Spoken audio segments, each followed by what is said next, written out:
We're going to start, of course, with the Supreme Novices hurdle. My 10's all yours. Let's start with Leon. Fairly short price, 13 to 8. Are you with it or against it, Leon? Definitely against it.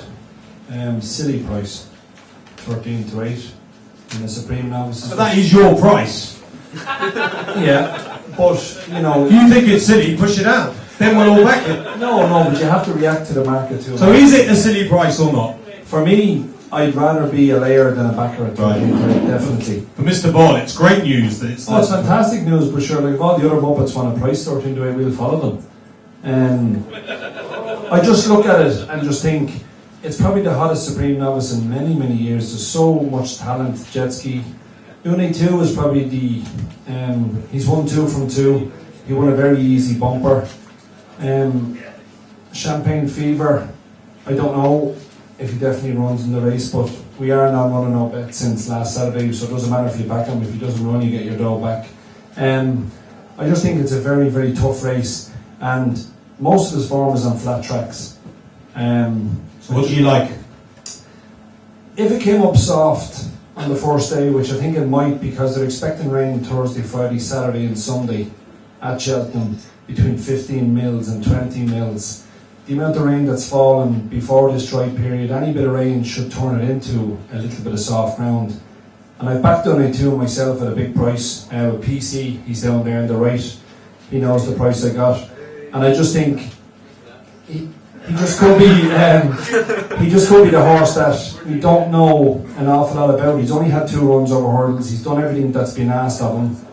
And he could just be, 7-1 now is probably short enough, but I think 13 to 8, I definitely want to lay my 10 to yours and back him, definitely. Okay, I spoke to Willie yesterday. It seems like Champagne Fever's heading for the Albert Bartlett from what Willie was saying yesterday. But as with most of the Mullinses, they play their cards close to their chests, which is unfortunate seeing as we've got 2 of them right next to us. Let's have a word with Danny. Danny, what have you been burying behind some of these to try and get it handicapped in recent times?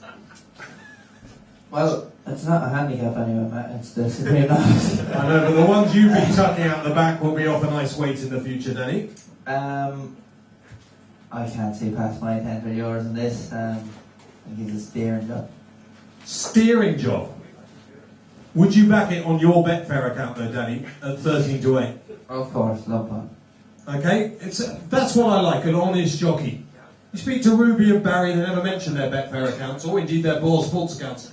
Danny just comes straight out for it and says, yeah, I'll be on my betting account later on and backing. Let's give him a round of applause. It's definitely fucking very easy to see who paid for Chapman's flights over. Get a simple mention, we'll pay for that, Matt. He needs every penny he can get, by the way. I do. Although I'm not earning much here, by the looks of the audience, not at 10 euros a pop or whatever it is. Niall, tell us about what you fancy in this race. Come on, you're meant to be a journalist, intelligent. Show us if you've got any nous at all.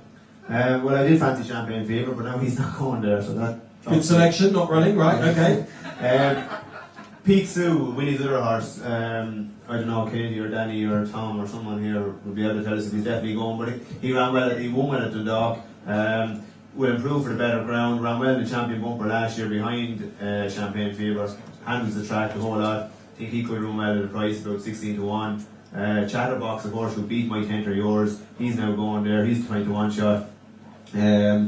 Probably a bit of a fluke today, he beat my 10 or yours though. So Peak Sue for me is 16 to 1. No, it's a funny race. My 10 or yours is reaching.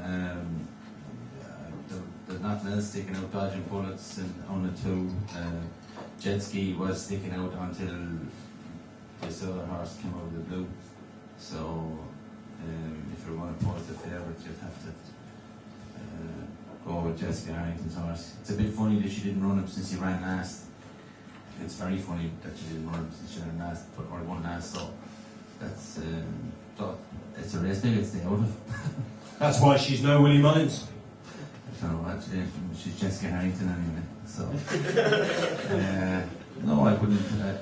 I'd stay out of it. Okay, stay out of it. Something, Katie, we won't be doing though, really, will we? I mean, if you could ride any of these, like you rode Summer Star yesterday, which was absolutely brilliant, which one would you like to be putting your little booty on? I don't know. Listen, it's a race actually usually that the favourite doesn't actually win usually, isn't it? They Yeah. always get turned over. So I mean, 13 to 8 doesn't seem like much of a price for my tent of viewers, but either can you look beyond him really? He was so impressive. He's been like a 30 runner handicap as well, and the style he was after doing it in was fantastic. But obviously the one to oppose him is our best, I would think, is Chetsky.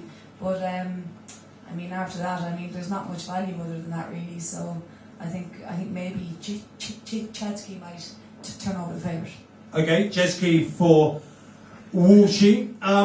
I think there is a bit of value in here. Melodic Rendezvous, who spat Puffin Billy out last time. They said he's lame, but that's what you trainers do, isn't it, Tom? When a horse gets beat, you come up with the first excuse you can. Usually it's lameness, ground, the weather, the wind, anything you could think of when a horse gets beat.